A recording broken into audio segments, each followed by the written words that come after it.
ओवी शिवाजी माने मी येथे संत मुक्ताबाई यांची भूमिका सादर करीत आहे.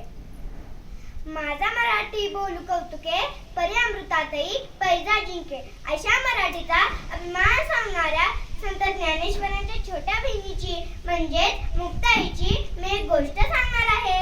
वेळ दुपारची. ज्ञानेश्वर माधुकरी मागत होते. झोळी थोडेसे पीठ होते पण 4 भावंडांना पुरेसे नव्हते म्हणून ते एका घराजवळ आले आणि म्हणाले, ओम भिक्षाम देही, ओम भिक्षाम देही. आतून एक करत माणूस आला आणि त्या करत माणसाने धाडकन दार बंद केले. ज्ञानेश्वर पुढे निघाले. पुन्हा त्या करत माणसाने दार उघडले आणि म्हणाला, ए पोरा, इकडे इकडे. संन्यासाचाच पोरगा रे तू, भिक्षा पाहिजे का तुला? हे घे पीठ. असे म्हणून त्या झोळीत मातीच टाकली. ज्ञानेश्वर मान खाली घालून पुढे निघाले. पुन्हा त्या करत माणसाने झोळी जोडली आणि म्हणाला, अरे थांब थांब, या भाकरी पण घेऊन जा.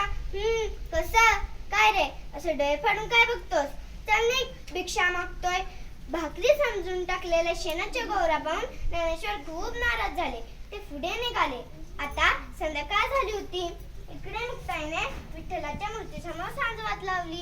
ही मूर्ती म्हणजेच तेवढीच तिच्या आई वडिलांची आठवण. ती रामरक्षा म्हणू लागली. तेवढ्यात तिला चाव झाली की आपला ज्ञानदादा आलाय. म्हणून तिने आपली रामरक्षा पटकन उरकली आणि आपल्या भावंडांसाठी पानं मांडली. निवृत्ती आणि सोपान दोघे येऊन बसले. तेव्हा तिने विचारले की, अरे हे काय, दोघेच कसे? ज्ञानदादा कुठं? त्याला भूक नाही म्हणतोय तो. सोपानानं उत्तर दिलं, भूक नसायला काय झालं? थांब, मीच बोलावून आणते त्याला. असे म्हणून मुक्ता उठून खोपट्यात गेली. हे खोपट म्हणजे ज्ञानदादाची एकांत जागा. गवत रचलेल्या जागी लहर येईल तेव्हा तो जाऊन बसायचा. अगं बाई, ज्ञानदादाची झोळी तर इथेच दिसते. या झोळीत तर माती आणि शेणाच्या गौऱ्या. कोणा दृष्टाने बरं केले असेल हे? म्हणूनच ज्ञानदादा रुसून बसलाय. ए ज्ञानदादा, ताटी उघडणारे, ताटी उघडणारे ज्ञानदादा, ऐकलंस का?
कोणी जर आपल्याशी वाईट वागले तर त्यांना क्षमा करावी, हे तर तूच सांगतोस ना.